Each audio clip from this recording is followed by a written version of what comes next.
আজকে friends union জলঙ্গির এদের পরিচালনায় আজকে এমপি কাপ ফুটবল প্রতিযোগিতার আয়োজন করেছিলাম।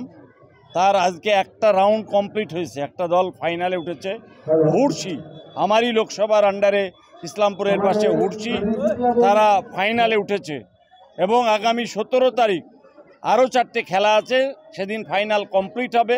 আগামী 17 তারিখ রবিবার ছুটির দিন এই মাঠেই ফাইনাল খেলা অনুষ্ঠিত হবে। জলঙ্গিবাসী এবং অন্যান্য এলাকার মানুষকে, ফুটবল প্রেমী মানুষকে আহ্বান করছি, আপনারা আসুন। এমপি কাপের যে ফাইনাল খেলা, সেদিন আরও ভালো খেলা হবে। আজকেও খুব সুন্দর খেলা হয়েছে। সেই খেলায় ট্রাইবেকারে সমাপ্তি হয়েছে, ডোমকলকে হারিয়ে হুড়ছি ফাইনালে উঠেছে। সমস্ত মানুষকে আমরা ধন্যবাদ জানাবো।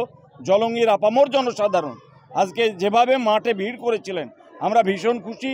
এখানকার বিধায়ক মাননীয় আব্দুর রাজ্জাক সাহেব, পঞ্চায়েত সমিতির সভাপতি কবিরুল ইসলাম এবং তুহিন, যে এই খেলা তত্ত্বাবধায়ক এবং দায়িত্ব নিয়ে পরিচালনা করছে, তুহিন হোসেন, সেও এখানে ছিল।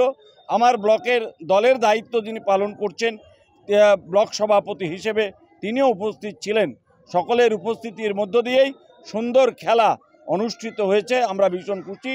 আগামী রবিবার আরও ভালো খেলা মানুষ দেখতে পাবে, ডোমকলের মানুষ দেখতে পাবে।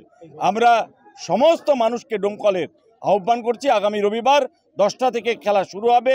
আপনারা আসুন, খেলা দেখুন, ভালো লাগবে। ফুটবল আমাদের প্রাণ, বাঙালির প্রাণ ফুটবল। সেই ফুটবল খেলা জলঙ্গির মানুষ মাঠে অনুষ্ঠিত হচ্ছে, হাই স্কুলের মাঠে।